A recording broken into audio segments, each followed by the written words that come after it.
Assalamualaikum warahmatullahi wabarakatuh. Perkenalkan, saya Zulfatun Inayah, NIM 1218114.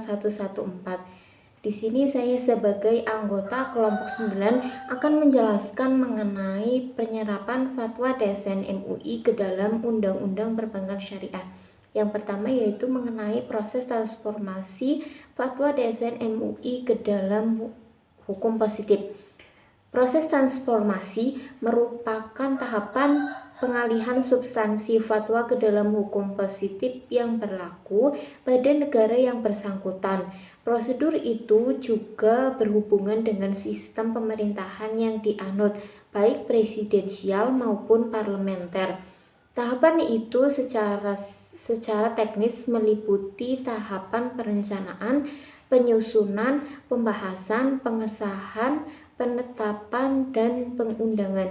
Tahapan perencanaan penyusunan undang-undang dilakukan dalam suatu program legislasi nasional atau prolegnas, bertujuan agar dalam pembentukan peraturan perundang-undangan dapat dilaksanakan secara berencana.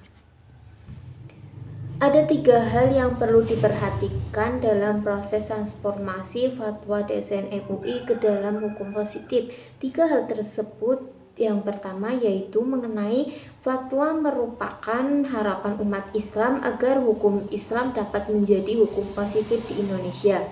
Fatwa di sini yaitu fatwa yang dikeluarkan oleh DSN MUI yang telah diakui oleh negara dalam Undang-Undang Nomor 21 Tahun 2008 tentang Perbankan Syariah, sehingga membuka jalan bagi hukum-hukum Islam dapat dikodifikasi terutama dalam perbankan syariah. Yang kedua yaitu mengenai ia merupakan pengalihan substansi fatwa ke dalam hukum positif yang meliputi 4 tataran hukum, yaitu tataran asas atau prinsip hukum, tataran material, tataran hukum formal, dan tataran melaksanakan hukum atau penegakan hukum. Yang ketiga yaitu mengenai hal hukum positif. Seperti yang telah dijelaskan sebelumnya, ketika fatwa ditransformasi ke dalam hukum positif, maka ia telah mengalami perubahan wujud dan fungsi dalam konteks sistem hukum nasional. Oleh sebab itu, membahas hukum positif, maka konteks sistem hukum nasional yang akan menjadi pembahasannya. Ada 3 model penyerapan fatwa DSN MUI ke dalam peraturan perundang-undangan. Yang pertama yaitu model copy paste atau menyalin fatwa dalam pasal-pasal suatu peraturan perundang-undangan. Yang kedua yaitu pola substansif, yaitu hanya mengambil substansi dari fatwa kemudian diterjemahkan ke dalam pasal-pasal peraturan perundang-undangan dengan bahasa yang lebih formal. Yang ketiga, memperluas ketentuan fatwa atau menerjemahkan ketentuan fatwa yang bersifat umum ke dalam bentuk yang lebih operasional sehingga dapat diterapkan dalam kegiatan operasional suatu lembaga keuangan. Kemudian yang selanjutnya yaitu mengenai keuntungan transformasi fatwa Dewan Syariah Nasional ke dalam hukum positif. Yang pertama yaitu dampak positif dari adanya PBI atau Peraturan Bank Indonesia bagi perbankan syariah. Eksistensi bank syariah di Indonesia tidak dapat dilepaskan dari peran Bank Indonesia selaku regulator yang mengatur lalu lintas industri perbankan di Indonesia. Sesuai dengan Undang-Undang Nomor 10 tahun 1998 tentang perbankan, di wilayah Indonesia adanya industri perbankan syariah yang operasionalnya mendudukan pada aturan yang bersifat syariat Islam.